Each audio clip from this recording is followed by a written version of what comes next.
En el nombre del Padre, y del Hijo, y del Espíritu Santo. Amén. El Señor esté con ustedes. Y con tu espíritu. Estamos celebrando el segundo domingo de la Cuaresma. Vamos avanzando en este camino hacia la Pascua. En estos días se reinician las actividades escolares, de modo que todo va tomando otro cariz, ¿no? Y ciertamente que hay un montón de cosas que nos pueden distraer. Hagamos que no lo hagan, que las vivamos también incorporándolas al camino penitencial de la Cuaresma y podamos así aprovecharlo profundamente. Veamos qué es lo que nos dice hoy el Señor a través de las lecciones de la Palabra de Dios.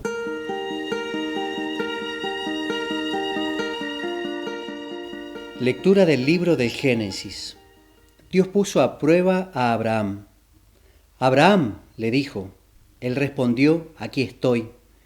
Entonces Dios le siguió diciendo, toma a tu hijo único, el que tanto amas, a Isaac, ve a la región de Moria y ofrécelo en holocausto sobre la montaña que yo te indicaré.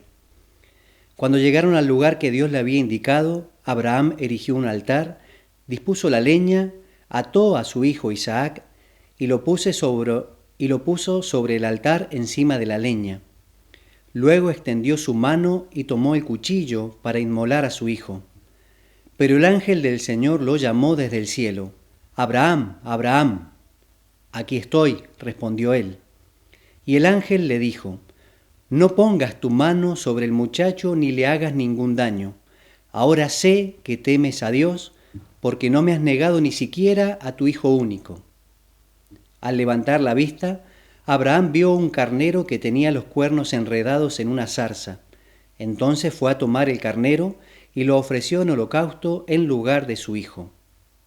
Luego el ángel del Señor llamó por segunda vez a Abraham desde el cielo y le dijo, juro por mí mismo, oráculo del Señor, porque has obrado de esa manera y no me has negado a tu hijo único.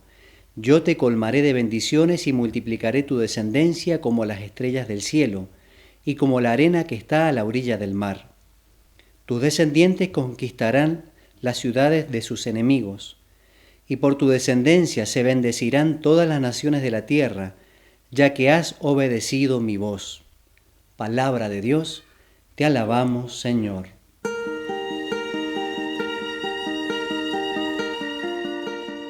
Caminaré en presencia del Señor. Caminaré en presencia del Señor. Tenía confianza incluso cuando dije, qué grande es mi desgracia, qué penosa es para el Señor la muerte de sus amigos. Caminaré en presencia del Señor. Yo, Señor, soy tu servidor, lo mismo que mi madre. Por eso rompiste mis cadenas.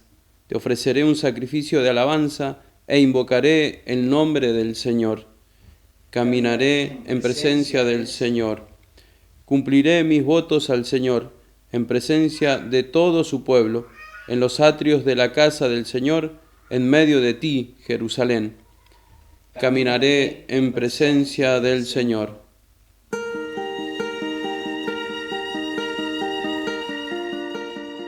Lectura de la carta del apóstol San Pablo a los cristianos de Roma. Hermanos, si Dios está con nosotros, ¿quién estará contra nosotros? El que no escatimó a su propio Hijo, sino que lo entregó por todos nosotros, ¿no nos concederá con él toda clase de favores? ¿Quién podrá acusar a los elegidos de Dios? Dios es el que justifica. ¿Quién se atreverá a condenarlos?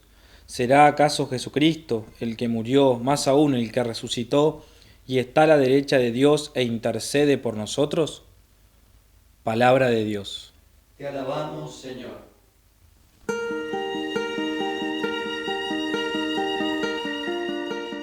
Desde la nube resplandeciente se oyó la voz del Padre, este es mi Hijo amado, escúchenlo.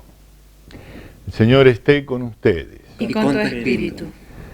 Lectura del Santo Evangelio de nuestro Señor Jesucristo según San Marcos. Gloria a ti, Señor.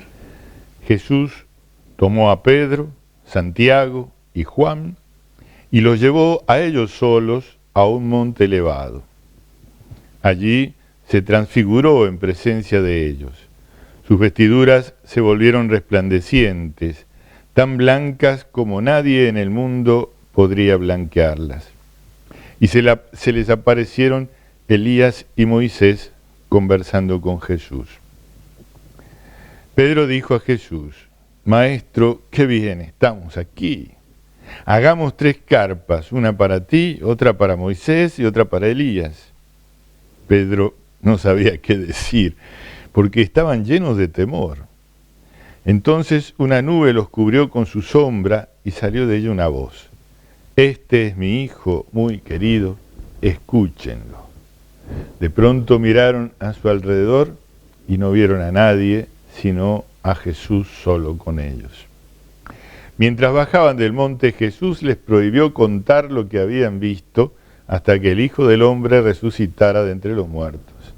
Ellos cumplieron esta orden, pero se preguntaban qué significaría resucitar de entre los muertos. Palabra del Señor. Gloria a ti, Señor Jesús.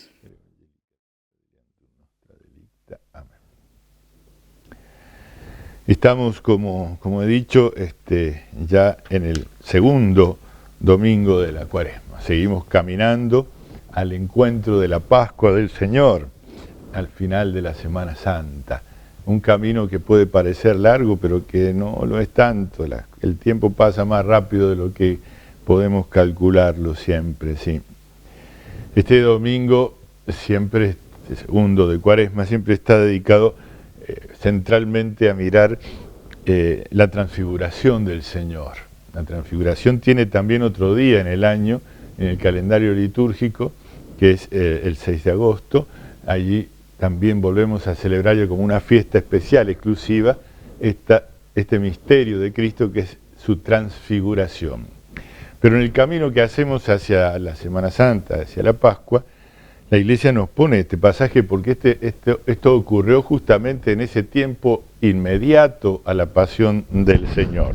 Después que Jesús les habló claramente de lo que iba a tener que sufrir y padecer por nosotros, los llevó a estos 3 que siempre elegía para las cosas más importantes.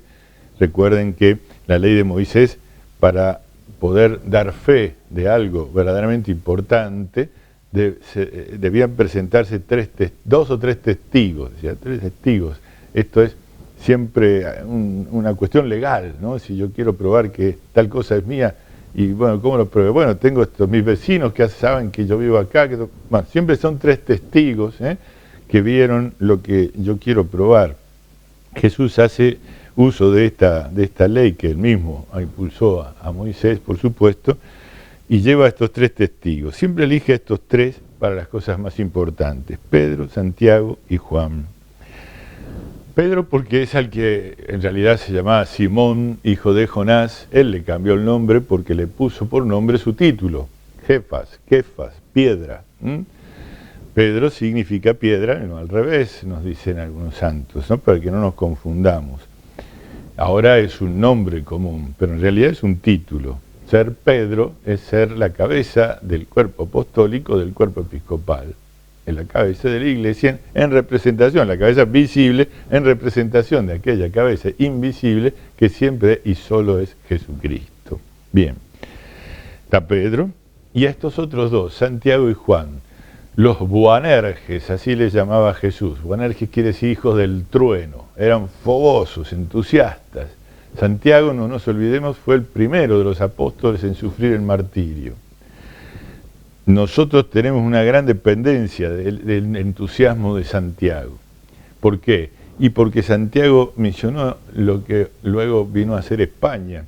Y esa España que tomó a Santiago por cabeza y bandera para defender la fe en su territorio, trajo el espíritu de Santiago también a la América descubierta y evangelizada. Y a nosotros aquí en nuestra tierra mendocina, ciertamente que aunque se trató de imponer otro patrono, la gente popularmente quiso que fuera Santiago. Por eso nosotros celebramos en Mendoza el día del patrón Santiago y lo tenemos feriado, y ojalá sigamos teniéndolo así porque es muy importante que reconozcamos a aquel que el Señor nos envía como modelo y protector. Bueno, Jesús lo quiso allí en ese momento, y a Juan, el más joven de los 12 apóstoles, el más joven de aquellos 3 también, por supuesto, aquel que se destaca en el Evangelio, y el mismo Juan lo dice, a quien Jesús amaba más, lo quería más, tenía más cariño por él. Representaba ese entusiasmo, ese fuego, pero también, como era el más joven, el que perduraba más, el que perduraba más, no estaba a la mitad o al fin de su vida, sino al comienzo, ¿no? Y de hecho a él le encargó Jesús a su madre, y en él nos la entregó a todos nosotros como madre nuestra. ¿Cuánto debemos a estos 3 apóstoles? Sin duda, Pedro, Santiago, Juan. De todos hemos recibido grandes gracias y dones, y unos más en unas tierras que en otras, pero de estos 3 en todas partes, ciertamente. Bueno, a estos 3 los lleva solos a un monte elevado. Toda la tradición señala que ese monte es el monte Tabor. Es un monte que no es muy alto en realidad respecto de su altura sobre el nivel del mar, pero se encuentra en una gran depresión, que es la Galilea, más de 200 metros por abajo del nivel del mar, de modo que se ve como una única masa de piedra, y desde esa alta masa de piedra, no tan alta digo respecto del nivel del mar, pero sí del nivel de las tierras que lo rodean, se puede ver todo el país, toda la Galilea. Era un lugar que Jesús elegía con cierta frecuencia para retirarse a rezar, porque si bien era alto, era de posible acceso, se podía acceder con cierta facilidad. Y hoy en día todavía los peregrinos hacen ese camino para ver ese lugar en el que el Señor mostró por primera vez a sus apóstoles, transparentó por primera vez su divinidad. Hasta ese momento ellos habían visto a un hombre que hablaba muy bien, que hablaba con autoridad, con novedad, que explicaba con sencillez, y que además probaba su autoridad con los milagros que hacía en nombre del Padre. Aquello que solo con el poder de Dios se podía hacer, como bien dijo en su momento Nicodemo. Sabemos que has venido de parte de Dios, porque lo que tú haces solo se puede hacer con el poder de Dios. Pero hasta ahí habían llegado. Un hombre poderoso como podría haber sido Moisés. Moisés era un simple hombre, pero ciertamente hizo milagros portentosos, o mejor dicho, Dios los hizo por la intercesión de Moisés, porque quiso destacar a Moisés para que él fuera el que presentara al pueblo la ley que los constituía como tales. De modo que hasta ahí, para los que lo veían, podía muy bien ser un nuevo Moisés y nada más. Podía ser el Mesías, sin duda, sí, porque ellos no llegaban a entender del todo que el Mesías, el Cristos, el elegido, el ungido, para poder realizar la obra de nuestra redención, tenía que ser el mismo Dios. ¿Por qué? Porque el sacrificio de un hombre no bastaba para pagar la deuda de todos los hombres. Pero si ese hombre era a la vez Dios, entonces sí, ahí pagaba. Por primera vez en el monte Tabor se ve la transparencia de la divinidad de Jesucristo. Y se lo ven marcado por Moisés y Elías, la ley y los profetas. Eso es lo que entendieron aquellos 3 hombres que estaban mirando eso con gran temor. Y no sabían qué decir, pero querían quedarse ahí y mirarlo. Hagamos 3 tiendas, se quedan ustedes ahí, nosotros acá mirando. Eso es lo que le dice Pedro, un disparate. Pero es que ese disparate surge de esa mezcla de amor y temor que hay en el corazón de Pedro, de Santiago y de Juan cuando ven lo que ven. Entonces esa visión desaparece, los cubre una nube y se escucha la voz del Padre. Este es mi hijo, mi preferido, síganlo. A este solo hay que seguir, a este solo hay que seguir. ¿Y cómo vamos a veces detrás de un santo, de otro? Porque van detrás de Jesús, porque nos ayudan a caminar, porque caminaron antes que nosotros, marcaron un surco, solo por eso, porque es solo a Jesús al que hay que seguir, al que hay que alcanzar. Ese monte tiene que ver con otro monte antes y con otro monte después. El monte anterior es muy semejante al que vino después. Es el del que nos habla la lectura del libro del Génesis que hemos escuchado en primer lugar. El monte Moria. el monte del sacrificio de Isaac. Abraham había creído a la palabra de Dios. Dios le había dicho que de su descendencia vendría un pueblo más numeroso que las arenas del mar o las estrellas del cielo. Un pueblo que él iba a convocar de todas las naciones para llevarlo al reino de la eternidad. Un pueblo que iba a ser invitado a participar de toda la humanidad, pero que iba a empezar por una nación en concreto que iba a ser depositaria de las promesas. Pero él era un hombre mayor, bastante mayor, y no tenía hijos. Por milagro de Dios y porque el Señor quiere cumplir las promesas y porque vio en Abraham aquel que es capaz de recibir esos premios porque creyó y abandonándolo todo caminó hacia donde el Señor le dijo, le dio un hijo, Isaac. Y ese hijo, de pronto el Señor le pide que se lo sacrifique, que lo entregue, que lo mate. Tenemos que decirlo con esta palabra para que tomemos conciencia de lo que esto significa. Hoy nos parece una atrocidad, pero bueno, entonces, en las costumbres de los pueblos que rodeaban a Abraham, esto era la práctica habitual. El rey era quien ofrecía, lo primero que tenía, lo mejor que tenía era su hijo, iba y lo ofrecía en sacrificio. Era una práctica común, los sacrificios humanos. Lo mismo ocurría en la América prehispánica, los sacrificios humanos. Era algo terrible, espantoso, pero común. En el caso de Abraham, para entregar a Dios el Altísimo, lo mejor. En los casos de los pueblos paganos, eran sacrificios para aplacar la ira de los demonios, ¿no? De todo eso nos ha salvado el cristianismo, de todo eso nos ha salvado el Señor. Y ya en el episodio de Abraham, si bien se lo pide y Abraham cumple, pero ¿cómo? Este es el único hijo que tengo, ¿de dónde saldrá ese pueblo numeroso? Pues Dios lo podrá hacer, así como me dio un hijo en la ancianidad, podrá resucitarlo o lo que sea. De hecho Jesús va a decir en un pasaje del Evangelio, Dios puede sacar hijos de Abraham de las piedras. No nos admiremos, hemos sido todos sacados de la nada, ¿no? Dios puede hacer eso, claro que sí. Y Abraham confía, y con un dolor tremendo, ¿cómo no va a ser un dolor tremendo? El dolor de ese padre que sin poder decirle nada a su hijo, lo lleva a lo alto de ese monte para sacrificarlo, para matarlo. Pero cuando lo va a hacer, su mano es detenida por el ángel. Hasta ahí, ¿no? La prueba termina ahí. Yo te pedí que lo hicieras, fuiste a hacerlo, con todo el dolor de tu alma, pero también con toda la convicción de que Dios cumpliría las promesas de otra forma, de la forma que quieras. Y cuando el ángel le detiene la mano y dice, no es la vida de este hijo tuyo la que yo quiero. La vida que nos va a salvar es la del Hijo de Dios, no la del Hijo de Abraham.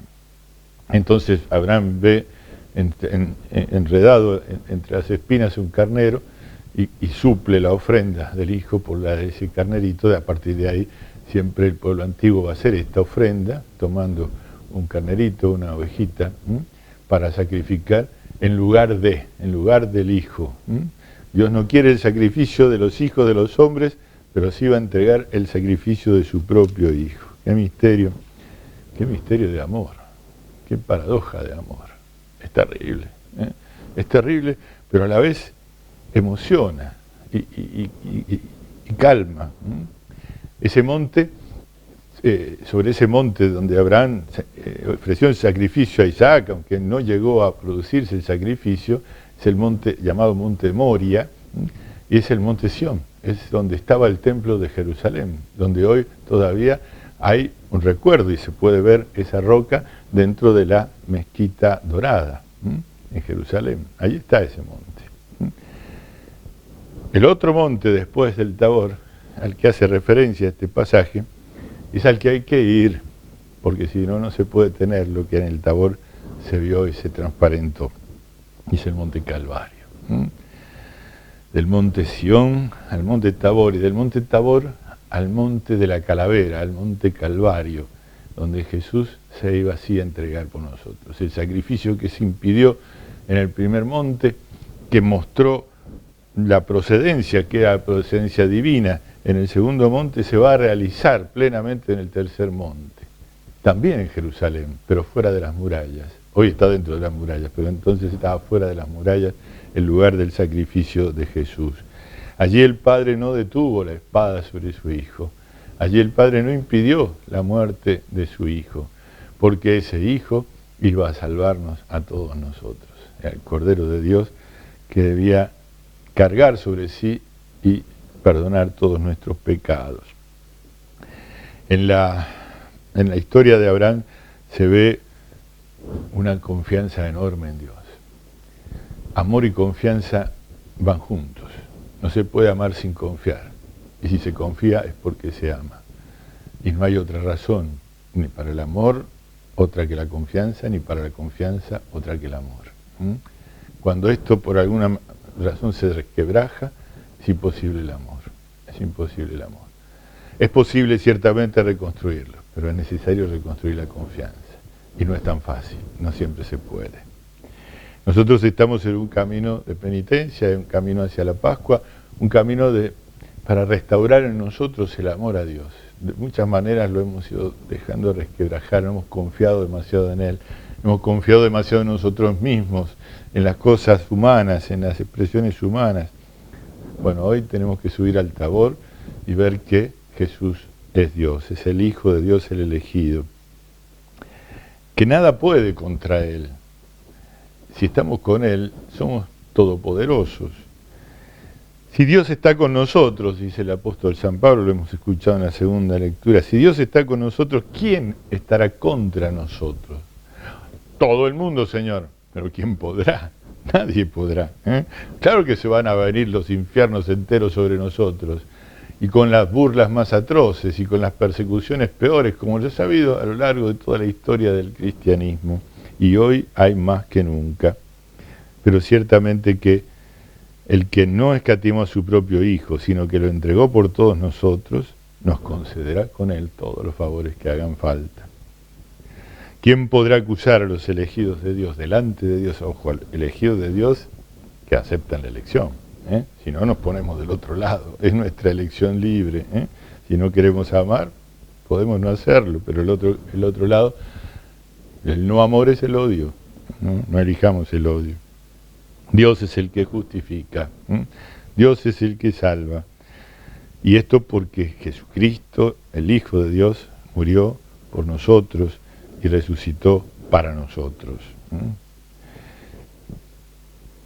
Tenemos que cambiar el corazón, tenemos que mejorarlo. Podemos decir, yo ya amo a Dios. Bueno, ojalá así sea de cierto, como lo decimos, pero que cada día sea más fuerte, que cada día sea mejor. Solo al final se va a saber. Por eso el Señor, después de aquella transfiguración milagrosa, cuando escuchan la voz, mientras bajaban del monte, dice, Jesús les prohibió contar lo que habían visto hasta que el Hijo del Hombre resucitara de entre los muertos, y ellos cumplieron, aunque no entendían qué quería decir resucitar de entre los muertos. ¿Verdad que sabemos que no lo entendieron? Porque solo Juan se quedó al pie de la cruz, los demás huyeron todos. Tuvieron miedo y hasta lo negaron. Uno lo traicionó, otro lo negó, y todos huyeron, menos Juan, el más joven, aquel que había conocido más profundamente el amor de Dios.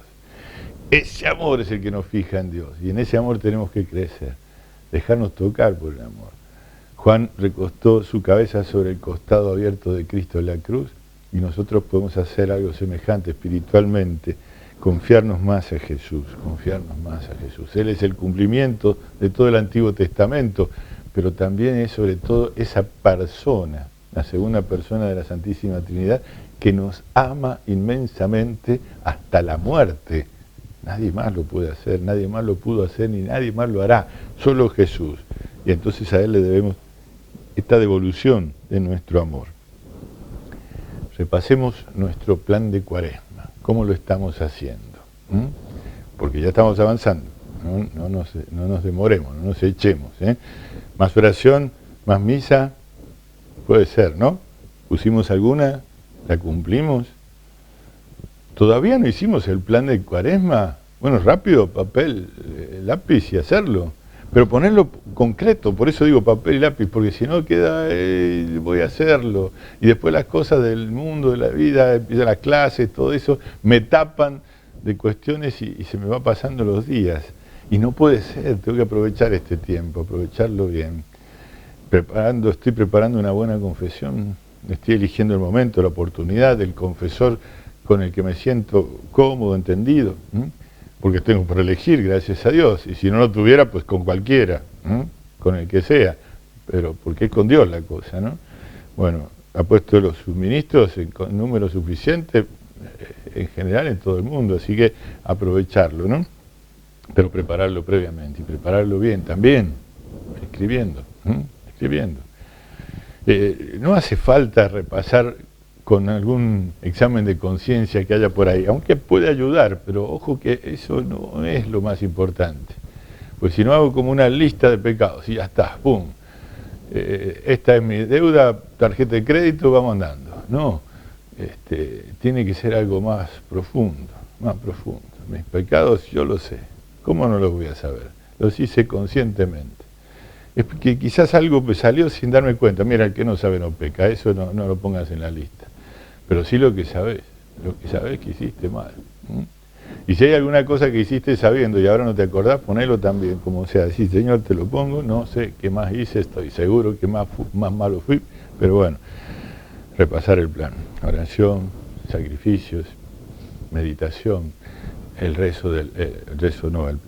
ejercicio del Vía Crucis, por ejemplo, y sobre todo esta reconciliación profunda, esta sanación profunda de nuestra alma.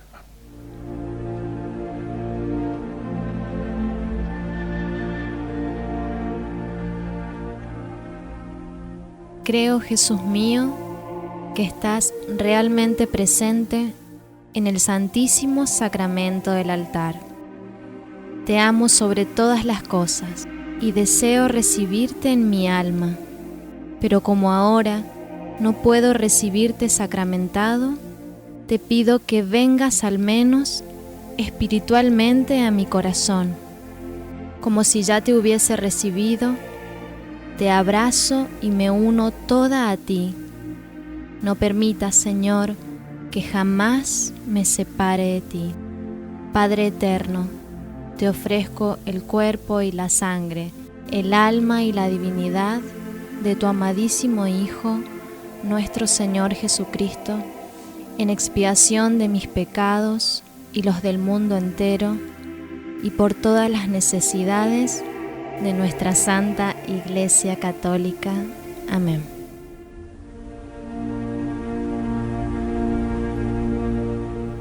Bien, hemos hecho nuestra comunión espiritual, sigamos haciéndola, sigamos repasando nuestro plan de la Cuaresma, arreglándolo, corrigiéndolo, aumentándolo, todo lo que sea posible para que lo hagamos muy bien. Este es el último programa de Celebremos el Día del Señor de este año 2024. Ya el próximo domingo, Dios mediante, volverá a la pantalla en los mismos horarios y canales la Santa Misa. Así que hasta el encuentro que será próximamente, en 7 días. El Señor esté con ustedes. Y con tu espíritu. Los bendiga Dios Todopoderoso, el Padre, el Hijo y el Espíritu Santo. Amén. Podemos quedar en paz.